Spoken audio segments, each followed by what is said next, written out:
Hello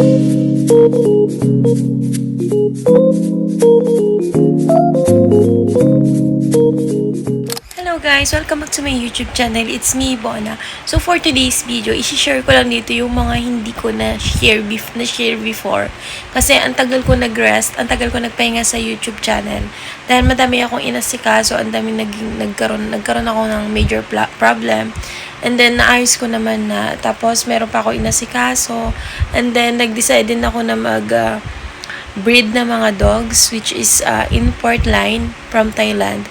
So, hindi ganun kadali na pagsabay-sabayin ko yung work ko, tapos yung pag-breed ko, and then yung pag-create ko ng video. So, bali, sisingit-singit ko na lang sa schedule ko yung pag-make ko ng video dahil ang dami nag-message sa akin, ang dami nag-PM sa akin na bakit hindi ako nag-upload, ganyan-ganyan.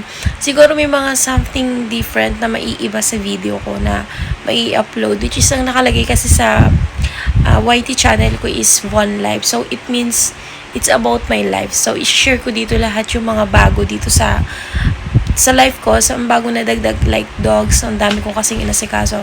Tapos yung mga papers nila, ito kakakuha ko lang din lahat ng papers nila.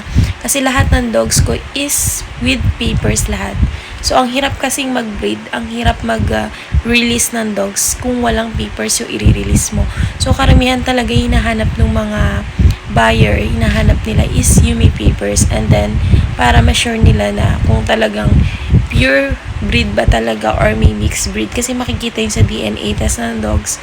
Kasi lahat ng i-release ko na dogs is may PCCI. So, pag sabi may PCCI, ibig sabihin registered siya sa pedigree talaga na ano siya talaga, pure siya talaga na breed, hindi yung mixed breed siya na halimbawa Pomeranian tapos imi-mix mo siya sa Shih Tzu.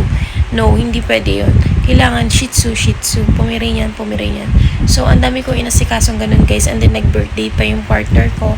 So, meron ako mga clips na na-take ko nung before. Isisingit ko na lang dito para hindi siya masayang. And then siguro mag-continue na lang ako na mag-upload ng mga video.